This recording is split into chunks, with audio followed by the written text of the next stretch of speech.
الذي لم يلد ولم يولد ولم يكن له كفوا أحد الصمد نصلي ونسلم على من لا نبي بعده ولا رسول بعده ولا معصوم بعده ولا رسالة بعد رسالته ولا نبوة بعد ختم نبوة محمدا عبده ورسوله أما بعد فأعوذ بالله من الشيطان الرجيم بسم الله الرحمن الرحيم ورضيت لكم الإسلام دينا سبحان ربك رب العزة عما يصفون وسلام على المرسلين والحمد لله رب العالمين اللهم صل على محمد وعلى آل محمد كما صليت على إبراهيم وعلى آل إبراهيم إنك حميد مجيد اللهم بارك على محمد وعلى آل محمد كما باركت على إبراهيم وعلى آل إبراهيم إنك حميد مجيد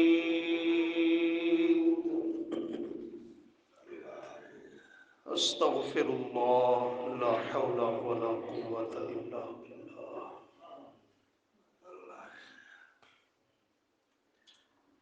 اللہ تعالیٰ کے ہاں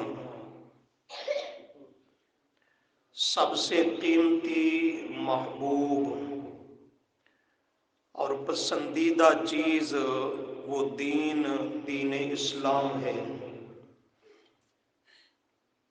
ان الدین عند اللہ الاسلام، فرمایا میں اللہ کی قدرت کی نگاہ میں دین اسلام ہی سب سے قیمتی اور سب سے بڑا خزانہ ہے۔ اسی کی اشاعت و ترویج کے لیے، اسی کے نفاذ اور اہتمام کے لیے، اسی کے پرچار اور ابلاغ کے لیے اللہ نے اس کائنات کو بنایا، سجایا، اس کا نظام چلایا، اور اس کی خاطر اللہ تعالیٰ نے اپنے پاک باز انبیاء کرام علیہم السلام کو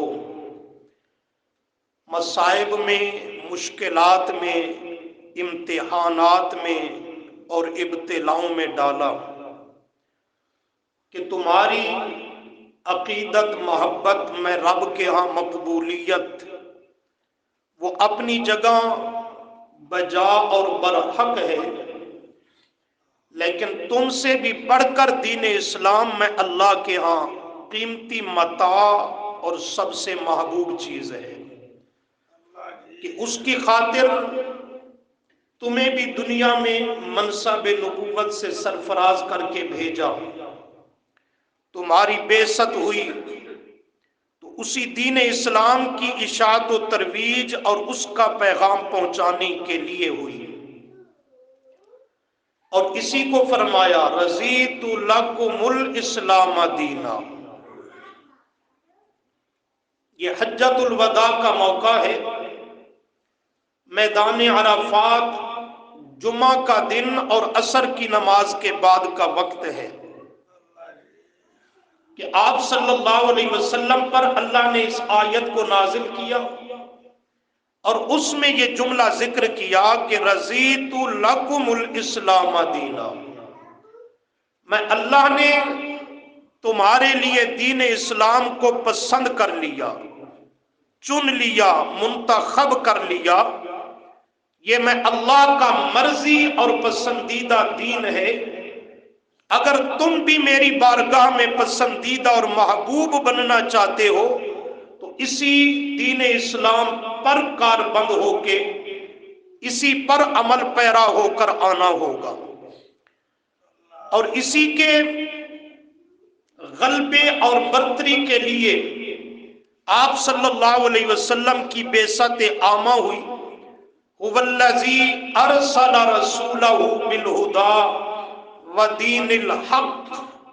ادیان تو اور بھی موجود تھے، یہودیت بھی ایک مستقل دین تھا اور اب بھی ہے، عیسائیت بھی ایک مستقل دین تھا اور اب بھی ہے، مشرکین عرب کفار مکہ وہ بھی ایک مستقل دین رکھتے تھے اگرچہ کفریہ شرکیہ تھا۔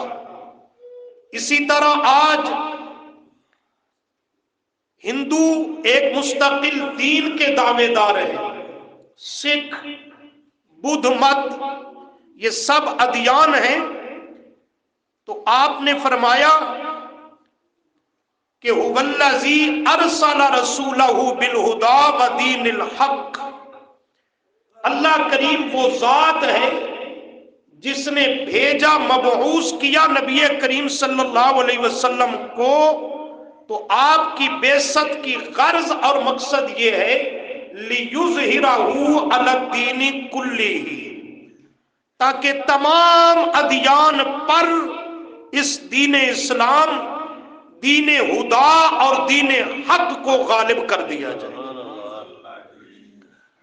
یہ آیا ہی غالب ہونے کے لیے ہے، باقی تمام ادیان کو مغلوب کرنے اور مٹانے کے لیے آیا، لیکن خود مٹنے یا دبنے کے لیے نہیں، خود غالب ہونے کے لیے آیا ہے۔ اور یہ آپ کی بعثت کے مقاصد میں سے ہے دین کا اظہار بے معنی غلبہ، اس کو سب ادیان پہ غالب کر دینا، لِيُظْهِرَهُ عَلَى الدِّينِ كُلِّهِ۔ اس لیے اللہ کریم نے فرمایا میرے محبوب صلی اللہ علیہ وسلم یہ آپ کی بعثت کے مقاصد میں سے ہے۔ اب یہ دیکھنا ہے کہ یہ دین غالب ہوگا کیسے۔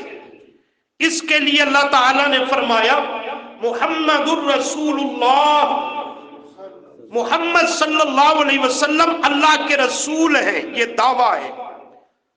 یہ دعویٰ ذکر کیا کہ یہ جو دین اسلام، دین ہدا دے کر کے بھیجا تو یہ میں اللہ کے رسول ہیں، یا اللہ یہ بہت بڑے ایک ذمہ داری دے کر کے بھیجا اور مبعوث کیا، پر یہ دین غالب کیسے ہوگا؟ فرمایا والذین معہ، والذین معہ، اکیلا پیغمبر نہیں بھیجا، اس کو ایک جماعت بھی دی، اصحاب پیغمبر، اور وہ ایسے جانثار وفادار کہ جو دین کے غلبے میں کردار ادا کریں گے، اور ان کی تائید اور حمایت کے ساتھ، ان کی جہد مسلسل کے ساتھ یہ دین غالب ہوگا اور یہ تمام ادیان پہ حاوی ہو جائے گا، اور دین کے مد مقابل، دین اسلام کے مد مقابل جتنے ادیان، مذاہب آتے جائیں گے وہ سب مٹتے اور دبتے چلے جائیں گے۔ کیوں؟ اس کی بنیاد وہ صحابہ کرام رضی اللہ عنہم ہیں۔ پھر اس کائنات نے دیکھا کہ صحابہ کرام رضی اللہ عنہم اس قدر دین اسلام کے سچے جانثار ثابت ہوئے کہ انہوں نے دین محمدی کو تمام ادیان پہ غالب کر کے دکھایا۔ کیا ہے کہ نہیں کیا؟ ذرا غور کر کے دیکھیں اس نقطے پر۔ وہ بھی وقت تھا کہ مسلمان چھپ چھپ کر عبادت کیا کرتے تھے، اپنے دین کی دعوت اور پیغام انفرادی طور پر چھپ چھپ کر کے دیا کرتے تھے۔ مظلومیت کے دن تھے، مکہ معظمہ کی کشادہ زمین کو اہل اسلام پر کافروں نے تنگ کر کے رکھ دیا، حتیٰ کہ صحابہ کرام رضی اللہ عنہم اس بات کی بار بار درخواست کرنے لگے، اللہ کے محبوب صلی اللہ علیہ وسلم ہمیں ہجرت کرنے کی اجازت دیجئے، ہم مکہ مکرمہ اپنے گھر بار مکان مساکن ان سب چیزوں کو چھوڑنا ترک کرنا چاہتے ہیں تاکہ ہمارا دین محفوظ ہو جائے، ہمارا ایمان محفوظ ہو جائے۔ اہل مکہ نے ہمارے دین اور ایمان پہ حملے کرنے شروع کر دیے ہیں۔ نبی علیہ السلام بار بار تسلیاں دیتے ہیں، صحابہ بار بار ہجرت کی اجازت طلب کرتے ہیں۔ یہ کوئی معمولی تھا گھر بار کا چھوڑ دینا؟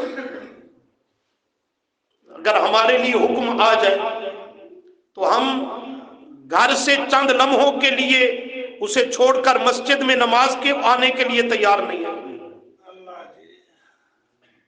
یہ چند لمحوں کے لیے ہم مسجد میں آنے کے لیے تیار نہیں ہیں۔ اگر بالکل ہجرت کا حکم آ جائے کہ اللہ کے دین کی خاطر یہ سب کچھ چھوڑ چھاڑ کے دین کی بقا اور سربلندی کے لیے نکل کھڑے ہو وہ، تو یہ معاملہ آسان نہیں ہے۔ سننا سنانا آسان ہے، کر کے دکھانا یہ بہت دشوار ہے۔ بالآخر نبی علیہ السلام نے اللہ کے اذن اور امر پہ صحابہ کرام رضی اللہ عنہم کو ہجرت اول کی اجازت دی، مکہ سے حبشہ کی طرف۔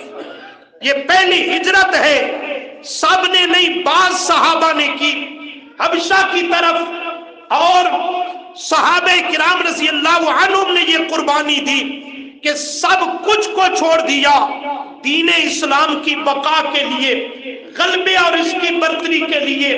پھر کچھ ہی وقت کے بعد یہ بڑی ہجرت ثانیہ، مکہ معظمہ سے مدینہ عالیہ کی طرف جانا، اس ہجرت کا اذن اور امر آ گیا۔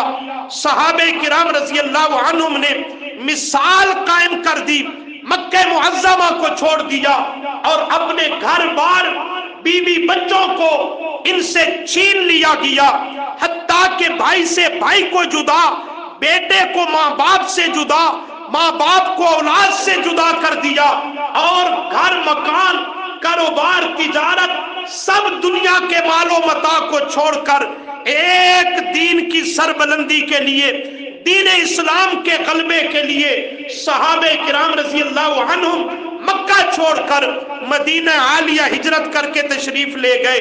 حضرت صدیق اکبر رضی اللہ عنہ کی قربانی دیکھیں، بہت بڑے تاجر ہیں، کپڑے کا کاروبار کرنے والے، سب کچھ کو چھوڑ چھاڑ دیا اور آمنہ کے لال کی معیت اور رفاقت میں ہجرت کے لیے تیار ہو گئے صلی اللہ علیہ وسلم۔ مطلب نظر یہ ہے کہ دین اسلام کی بقا اور غلبہ ہو۔ حضرت عبد الرحمن بن عوف کو دیکھیے رضی اللہ تعالی عنہ، بہت بڑے مالدار ہیں، اچھے خاصے کھاتے پیتے گھرانے سے تعلق ہے، رات کی تنہائی اور تاریکی میں ہجرت کی تیاری کی۔